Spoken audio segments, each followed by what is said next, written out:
ঘুমিয়ে ঘুমিয়ে সফলতা আসে না, জোর করে নিয়ে আসতে হয়।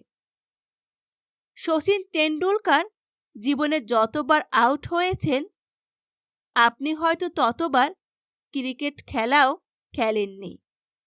কিন্তু দিন শেষে আজ শচীনকে ক্রিকেটের নক্ষত্র হিসাবে জানেন। মার্ক জুকারবার্গকে তার গার্লফ্রেন্ড যখন সকল সোশ্যাল সাইট থেকে ব্লক করে দেয়, তখন সে জেদ করে সবচেয়ে বড় সোশ্যাল সাইট ফেসবুক বানিয়ে ফেলে, যার মাধ্যমে সে ওয়ার্ল্ডের টপ 5 রিচ ম্যানদের একজন। আর আপনি হলে কি করতেন? শেভ করা ছেড়ে দিয়ে সিগারেট টানতে টানতে আর বলতেন, বেঁচে থেকে লাভ কি বল, তোকে ছাড়া। আর টমাস আলভা এডিসন একটা বৈদ্যুতিক বাতি আবিষ্কার করতে গিয়ে যতবার ব্যর্থ হয়েছেন, এই পৃথিবীর ইতিহাসে কেউ তত বছর বাঁচেওনি।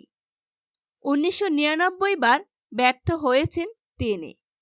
আর আপনি সফল হওয়ার আগে প্রশ্ন করুন নিজেকে, কতবার চেষ্টা করতে পারবেন?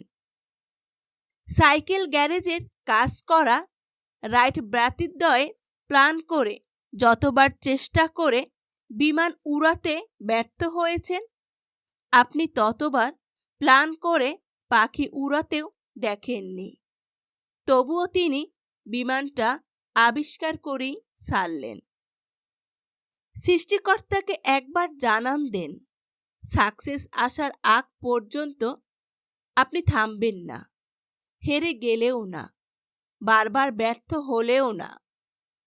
ছোটবেলায় যেভাবে হাঁটতে না পারলে আবার চেষ্টা করতেন, পরে গিয়ে ব্যথা পেয়ে কান্না করতে করতে আবার দেওয়াল ধরে হাঁটতে চাইতেন। এখন সময় এসেছে আবার দাঁতে দাঁত চেপে নাছোড় বান্দার মতো লেগে থাকার। যেই যাই বলুক, যেই যাই করুক, আপনি শুধু লেগে থাকুন। বাকিটা সিস্টেম্যাটিক্যালি স্রষ্টা আপনাকে দিয়ে দেবেন।